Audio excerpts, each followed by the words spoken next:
Get right here, man. Funke! I hear me, Temi, Bami. Apostle, we hear of this. Jesus! Jesus is Lord. Why are you running? Why are you running? Are you normal? Are you normal? Are you normal? Wait on, sir. Do I know? I don't like what I hate. Continue. Will you keep quiet? Chai, here is God. Oh my guys are ballers. Oh my guys are ballers. Oh my guys are ballers. Ayele o ibosi o.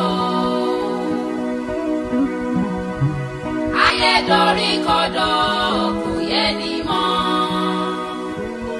Oh my God. Wool up, wool up. Is it funny? No, it's not funny. Is it funny? No, it's not funny. Is it funny? No, it's not funny.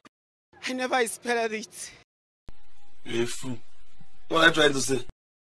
You don't know nothing, but I'm gonna tell you something.